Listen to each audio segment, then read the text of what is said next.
इस वीडियो में हम दो टॉपिक कवर करेंगे। पहला, लोक के मानव स्वभाव संबंधी विचार और दूसरा, लोक के प्राकृतिक अवस्था संबंधी विचार। तो सबसे पहले देखते हैं लोक के मानव स्वभाव संबंधी विचार। होब्स और लोक के मानव स्वभाव संबंधी विचारों में आकाश पाताल का अंतर है, यानी कि दोनों के विचार एक दूसरे के विपरीत हैं। होब्स मनुष्य में केवल आसुरी प्रवृत्तियों का दर्शन करता है, जबकि लोक मनुष्य के मानवीय गुणों पर बल देता है। यानी कि जो होब्स है वह मनुष्य के स्वभाव के नकारात्मक पक्ष पर बल देता है, मनुष्य को बुरा मानता है, जबकि लोक मनुष्य को अच्छा मानता है। लोक के अनुसार मनुष्य विवेकशील तथा विचारशील प्राणी है। उसमें दूसरों के प्रति सहानुभूति और प्रेम पाया जाता है। वह नैतिक व्यवस्था की सत्ता को स्वीकार करता है। तो ये तो गए लोक के मानव स्वभाव संबंधी विचार। जो लोक है वह मानव को अच्छा मानता है, जबकि होब्स मानव को बुरा मानता है। और जो रूसो है वह कहता है कि मानव न तो अच्छा है और न ही बुरा है। अब देखते हैं लोक के प्राकृतिक अवस्था संबंधी विचार।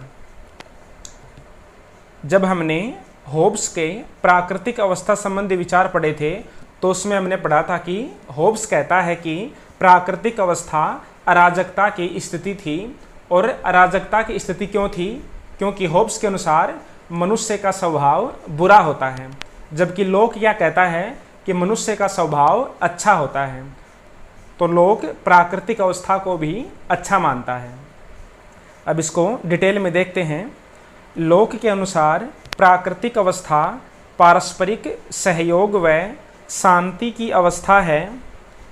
प्राकृतिक दशा में मनुष्य विवेकपूर्वक प्राकृतिक नियमों का पालन करते हुए एक दूसरे के प्राकृतिक अधिकारों का सम्मान करते हैं। तो लोक क्या कहता है कि जो प्राकृतिक अवस्था थी वह पारस्परिक सहयोग की और शांति की अवस्था थी। उसमें सभी व्यक्ति विवेकपूर्वक प्राकृतिक नियमों का या प्राकृतिक कानूनों का पालन करते थे और एक दूसरे का सम्मान करते थे। अब आगे देखते हैं। लोक द्वारा वर्णित प्राकृतिक अवस्था पूर्व राजनीतिक तो है, लेकिन पूर्व सामाजिक नहीं है, जबकि होब्स प्राकृतिक अवस्था को पूर्व राजनीतिक व पूर्व सामाजिक दोनों मानता है। तो जो लोक है उसके द्वारा जो वर्णित प्राकृतिक अवस्था है वह पूर्व राजनीतिक तो है, लेकिन पूर्व सामाजिक नहीं है। इसका मतलब है कि लोक मानता है कि प्राकृतिक अवस्था में समाज तो था लेकिन राज्य नहीं था। ठीक है, तो जो प्राकृतिक अवस्था है वह राजनीति से पहले की है, लेकिन समाज से पहले की नहीं है। प्राकृतिक अवस्था में भी समाज विद्यमान था, जबकि होब्स कहता है कि प्राकृतिक अवस्था पूर्व राजनीतिक भी है और पूर्व सामाजिक भी है। यानी कि प्राकृतिक अवस्था में न ही तो समाज था और न ही राज्य था, जबकि लोक कहता है कि प्राकृतिक अवस्था में समाज तो था लेकिन राज्य नहीं था।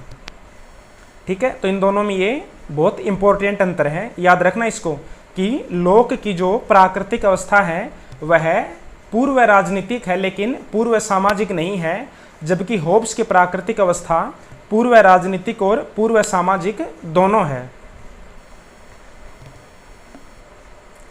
प्राकृतिक अवस्था में प्राकृतिक नियमों का पालन करते हुए शांतिपूर्वक सभ्य समाज में रहते हैं, लेकिन प्राकृतिक अवस्था में कुछ असुविधाएं होने के कारण राज्य के निर्माण की आवश्यकता पड़ी। तो जो मनुष्य होते हैं वे प्राकृतिक अवस्था में प्राकृतिक नियमों का पालन करते हुए शांतिपूर्वक सभ्य समाज में रहते हैं, लेकिन फिर भी प्राकृतिक अवस्था में कुछ असुविधाएं थी जिनके लिए फिर राज्य का निर्माण करना पड़ा। प्राकृतिक अवस्था में प्राकृतिक नियमों के अनुसार शांतिपूर्वक जीवन व्यतीत करते हुए मनुष्य को 3 प्रकार की असुविधाएं थी। अब देखते हैं कि प्राकृतिक अवस्था में लोक के अनुसार 3 प्रकार की कौन कौन सी असुविधाएं थी। देखो, वैसे तो लोक क्या कहता है कि सभ्य समाज था प्राकृतिक अवस्था में, लेकिन फिर भी कुछ असुविधाएं थी। तो प्राकृतिक अवस्था की सबसे पहली असुविधा थी प्राकृतिक कानूनों की अस्पष्टता। प्राकृतिक कानून अस्पष्ट होते हैं। ईश्वर ने प्राकृतिक कानूनों का ज्ञान सभी मनुष्यों को प्रदान किया है, लेकिन उनकी बुद्धि या विवेक अलग अलग होने के कारण वे इसकी व्याख्या अलग अलग प्रकार से करते हैं। इनकी लोक कहता है कि प्राकृतिक अवस्था में प्राकृतिक कानून तो थे, लेकिन जो प्रत्येक मनुष्य की बुद्धि है या प्रत्येक मनुष्य का विवेक है वह अलग अलग होता है। इस कारण प्रत्येक मनुष्य प्राकृतिक कानूनों की व्याख्या अलग अलग प्रकार से करते हैं। इससे प्राकृतिक कानूनों के बारे में संदेह उत्पन्न हो जाता है। साथ ही प्राकृतिक कानून अमूर्त होने के कारण इन्हें पहचानने में कठिनाई होती है। अमूर्त का मतलब जो दिखाई ना दे। तो प्राकृतिक कानून कहीं पर लिखे तो होते नहीं हैं और न ही किसी को दिखाई देते हैं, इस कारण इन्हें पहचानने में कठिनाई होती है।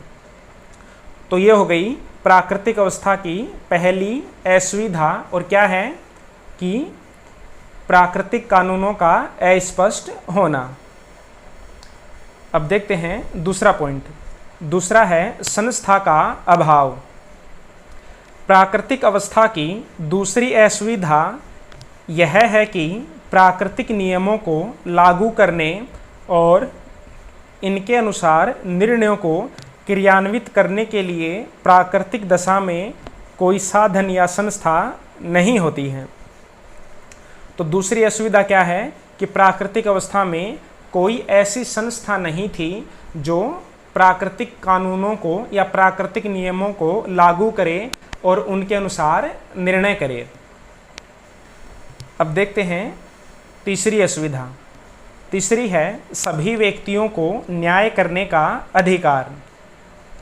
प्राकृतिक अवस्था में सभी व्यक्तियों को न्याय करने और दंड देने का अधिकार होता है। प्रत्येक व्यक्ति हत्या करने वाले को या चोर को दंड देने का अधिकार रखता है, लेकिन सभी व्यक्तियों के दंड देने के साधनों में एकरूपता और निष्पक्षता संभव नहीं है। इनकी जो प्राकृतिक अवस्था होती है उसमें प्रत्येक व्यक्ति के पास यह अधिकार होता है कि वह अपराधी को दंड दे सकता है, लेकिन विभिन्न व्यक्तियों की सोच अलग अलग होती है, इसलिए विभिन्न व्यक्ति एक समान न्याय और निष्पक्षता से न्याय नहीं कर पाते हैं। ठीक है, तो सभी व्यक्तियों के दंड देने के साधनों में एकरूपता और निष्पक्षता संभव नहीं है। इससे जीवन असुरक्षित और अनिश्चित हो जाता है। इस अनिश्चितता को दूर करने के लिए स्पष्ट नियम बनाने वाली, उनको लागू करने वाली और निष्पक्ष न्याय करने वाली शासन सत्ता होनी चाहिए। तो जो लोक की प्राकृतिक अवस्था है वह वैसे तो अच्छी है, पारस्परिक सहयोग की अवस्था है, लेकिन उसमें ये 3 प्रकार की असुविधाएं हैं और इन 3 प्रकार की असुविधाओं को दूर करने के लिए व्यक्तियों ने आपस में मिलकर के सामाजिक समझौता किया और उससे राज्य का निर्माण हुआ। तो ये हो गए हमारे लोक के मानव स्वभाव संबंधी विचार और प्राकृतिक अवस्था संबंधी विचार।